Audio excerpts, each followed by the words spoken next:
hello again. This is the second video. In the first one, we looked at variant A and we used displacement to do that. In this video, we're going to look at variant B, which actually uses a physics simulation, a cloth simulation to be precise. And let's jump right into Blender and look at how it's done.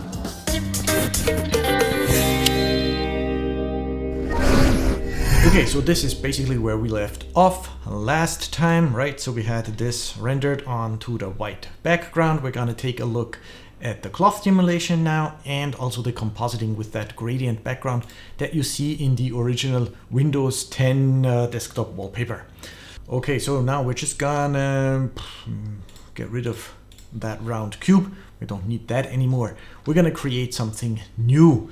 Maybe let me just make a little bit more space here so we have more of the 3D view. Right, let's look at it from the front. And we're gonna start by creating a mesh circle. Okay, in the circle settings here, I set this to 64 maybe, so we get a lot of detail, very nice and round circle. And then I'm just gonna extrude and scale this in. Okay, now we could add a face in the center or some sort of triangle fan, but I'm just gonna leave the hole. And I'm gonna hit Ctrl R and put in some loop cuts here. And the way I do this is I'm looking at like down here, and I want this to be like as close to a square as possible. And that's fine. They're not squares in here, of course, but out here we have squares.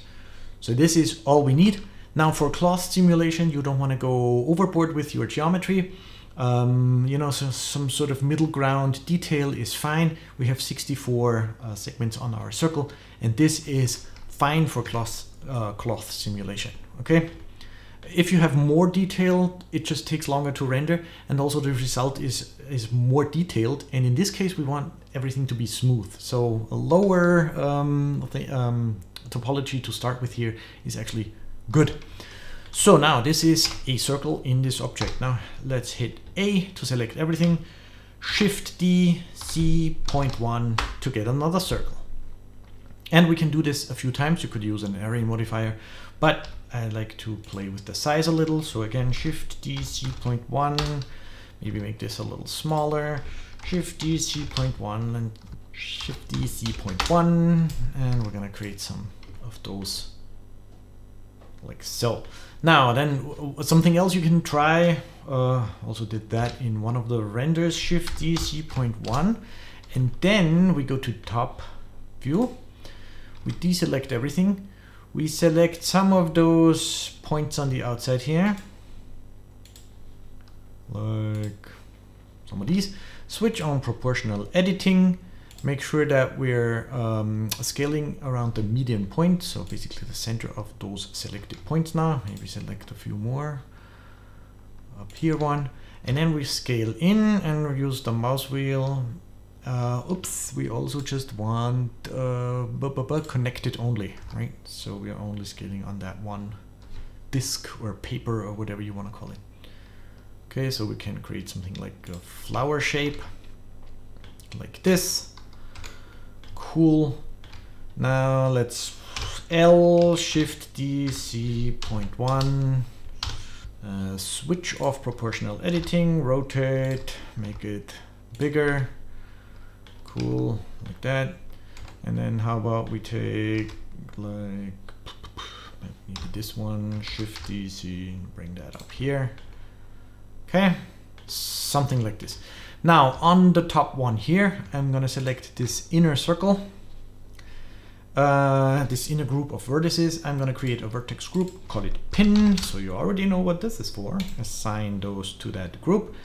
Now this is one object. It's gonna be one cloth object for one cloth simulation. And just the top ring, this one here, is gonna be pinned. All the other ones are floating free, right? So now how do we get this to move and make this shape? Well, we need a force, and in this case we're just going to need a wind force. Put that underneath and turn up its strength quite a bit. So where is it? Wind strength, I don't know, 500. Then let's go here, turn this into a cloth. Then we have some presets over here. I'm just gonna take rubber. Then what do we have here? Internal springs, pressure, don't need that. Shape, here we want to pin that one circle in the middle. And then we want collision. We don't need object collision because it's the only object, but we do want self-collision. Self-collision is expensive to calculate and very slow. That's also why you don't want too much geometry in your object here. And then in the field weights, I'm just going to turn off gravity. I don't need gravity. I just want that wind force. So everything is going to be blowing up because of the wind, right? It's gonna, the cloth is gonna go up, but in the middle on the top one, there's something is pinned, so it can't really go beyond that point. But all of the cloth, that's the theory, should be flowing in the wind. Cool. Now to get some extra motion or detail or something more interesting looking, because this is simulated wind. It is very uniform. It is very straightforward and perfect, but we want this to look more, a little bit more organic or natural. We're gonna add another force, and that's going to be a turbulence. Let's put it over here. Now with the turbulence, best thing to do is to move the turbulence over time. Right, so the turbulence is sort of like a noise in 3D space with like turbulence waves going around.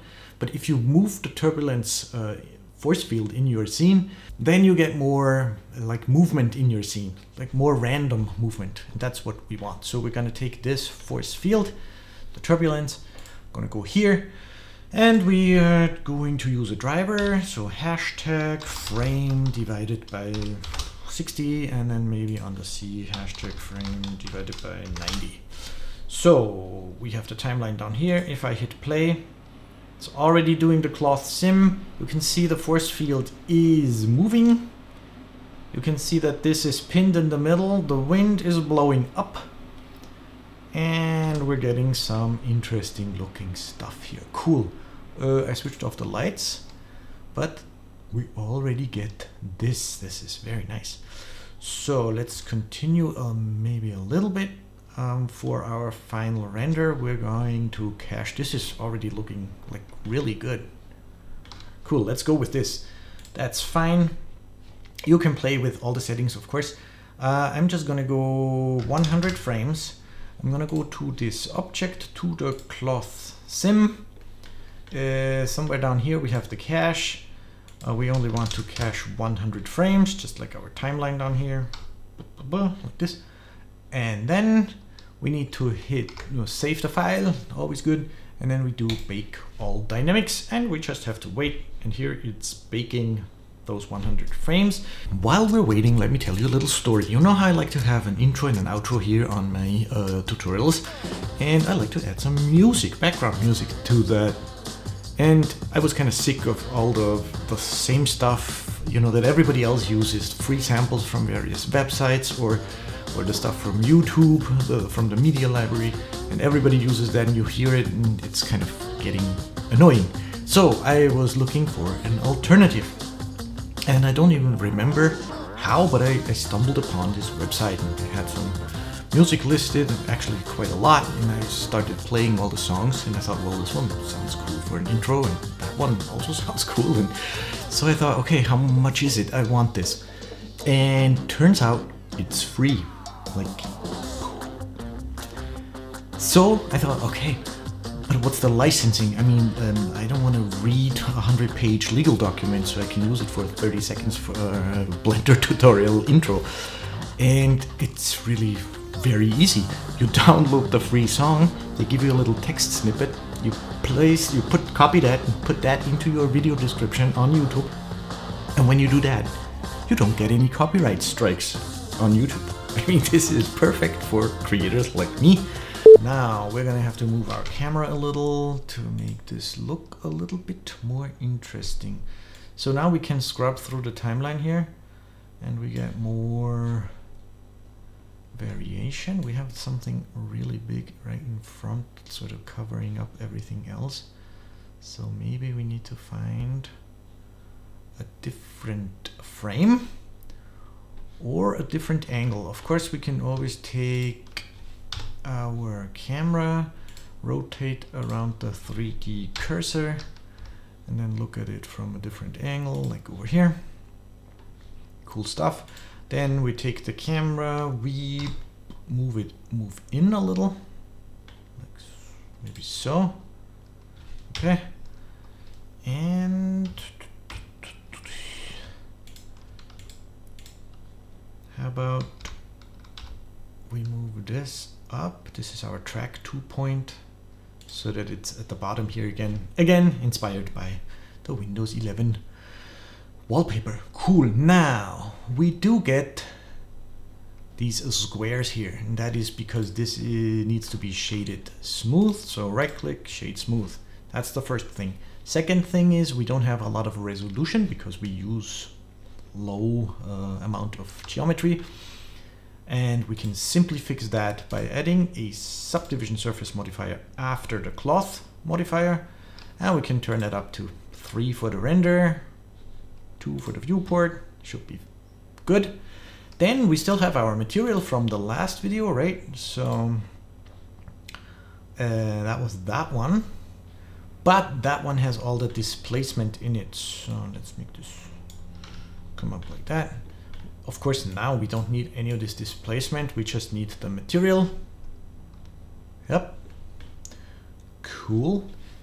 What is our lighting situation now? Now that I turned this over, maybe I should turn this guy to the side. And then one thing we have to consider here is that all of these, well, let's call them sheets of paper, are infinitely thin now. So easy fix for that is we select our object and we add another modifier, the solidify modifier, afterwards. And now we get those nice edges, and we get the subsurface, like the brightening at the thinner edges. And that's it. All that's left to do now is play around with some settings. Maybe this is too high now. Maybe this is a little bit too high now. Maybe we can find another frame of our simulation that we like better. Well, let's just go with this one. Why not? And you can already see if you need more pieces of paper, just add more of those. If you need different styles, I rendered the one image with like a loop. It wasn't even a complete piece of paper. It was just like a ring of paper. And that was also part of the cloth simulation. Also looks kind of cool. You can also go in here, change the color. I rendered one image where I modified the color for each piece of paper. And let me just quickly show you how you can do that. Now, each piece of paper is its own island. And there is a node in here, which is the geometry node. So you just put the geometry node in here and you get a random per island. And that is perfect. That's exactly what we need. So let's see, what can we do if we plug this in here? It doesn't look like anything. Hold on. Boop, boop, boop, boop, boop. But you can see here now we get a random number per island, which in this case is per piece of paper. So we just put that into a color ramp like that. Then we want some, maybe this end should be the blue, right? Let's put the blue in here. And then on this end, maybe we want, let's do blue again, but move the hue over to green, something like this. Maybe turn the blue even a little bit more purpley so we get more variation. Use this for the color, use this for the shader, and there you go. And you can play with these. You can bring them in a little bit more to get more extremes, basically. You can change this to be pink or orange or whatever. So this is that. Now let's render this out, and then we jump into the compositor and we put some gradient background in the background, which is also part of that Windows wallpaper. But for the let's stick with just the blue to be closer to the Windows wallpaper. Okay, cool. Now let me just render, save, render. Where was I? Oh yeah, premium music for YouTube creators. So I looked into that. It's a freemium service, right? So with the free account, you can download 10 songs each month for free. And you do that little, you copy that attribution snippet into your video and you don't get copyright strikes. Awesome. I do have a premium account now, and the premium account gives you more music. So, I mean, twice the amount of selection. You can download as much as you want. So you don't have that 10 songs per month limit. And you don't even have to put that little attribution snippet copyright thing into your YouTube videos. All you have to do is go to your account and you link your YouTube channel to that account, and that's a whitelisting for your entire YouTube channel. And I mean, this is perfect for me. I don't want to have to think about any of this legal stuff or anything. I just pick a song, put it in my video, and it's good to go. If you create awesome videos, you're gonna need some awesome music sooner or later, right? So again, it's called Upbeat. I put the link down in the description. Go check it out. They have different songs for different styles and moods and themes. It sounds really good. I like it. Maybe you like it too. Now back to Blender. Okay, the render is done, and I can see that this solidify modifier is not very thick. It doesn't even look like it has thickness. So let's see if we can improve a little bit. So how about 0.04? Another thing you can do with the solidify modifier is you can choose a different material offset here for the rim, and then you can color the edge, basically the rim. Can assign a different material, make it glow, which is also kind of cool if you want to make like underwater creatures, but you get the idea. So we just have one material here, our Windows material, and it looks like this. It also looks very smooth. Hold on, what if we add with more thickness? Maybe we need more, yeah, 0.3. How about 0.3 here? 0.1 here. You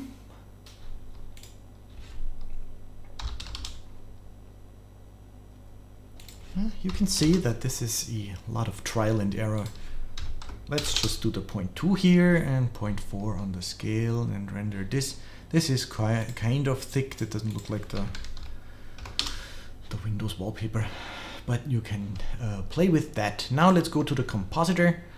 And let's just quickly render this again. Okay, this is done. It looks like this now.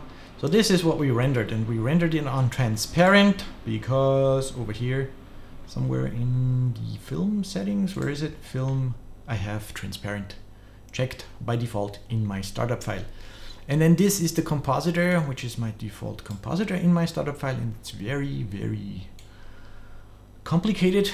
So let me just get rid of this for now. It's not complicated, but it's a lot. We don't need all of that for now. Let's just delete this. So here we have our rendered image. Get this over here. Right, this is showing in the viewer here with the transparent background. This is our composite. Now how do we put this transparent image onto a new background? Well, that's just an alpha over. Plug the image in here, put this in the output, and then we have it on white. So all we need to do now is create a new background. And that's where this gradient comes in, or that's how we create this gradient. It's also very, very easy to do. We just create a matte, and there is an ellipse matte in here. We can look at that, it looks like this. So we have it in the center, 0.5, 0.5. We want 0.6 wide, 0.5 tall, so it looks like this. Then we need a filter, blur, where is it? Blur. Okay, so we put this in here. We take a fast Gaussian, relative 30%, and then we get this.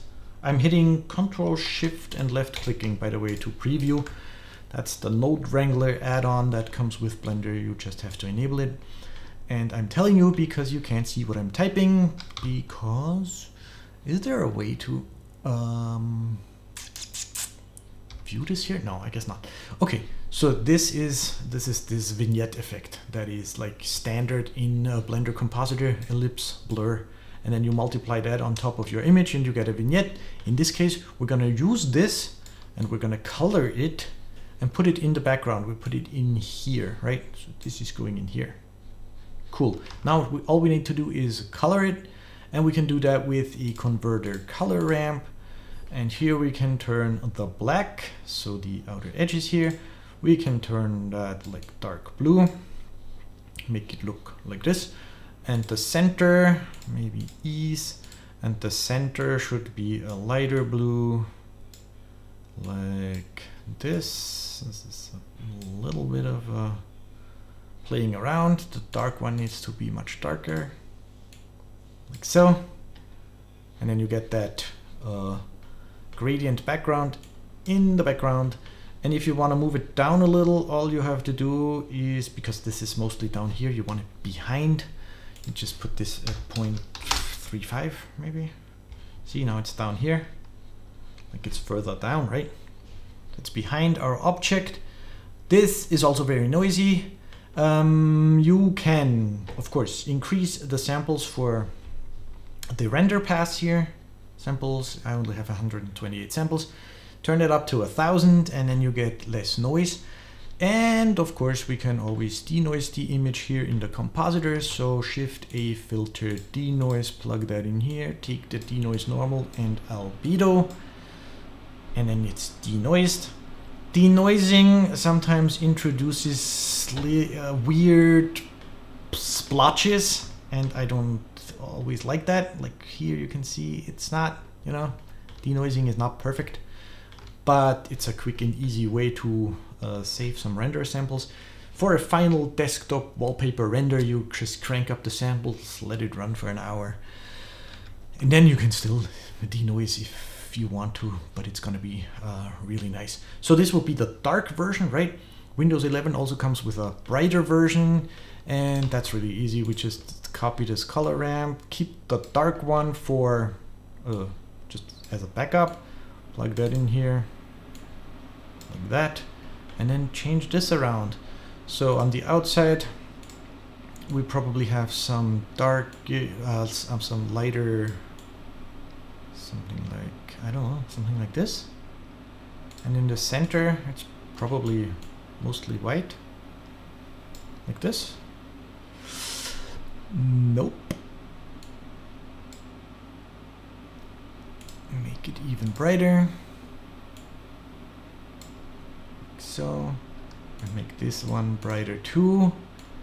And if you want, you can of course also change the light in your scene and re-render it to get like a little bit more light here in the shadows. Might look a little bit better and more natural for a lighter image.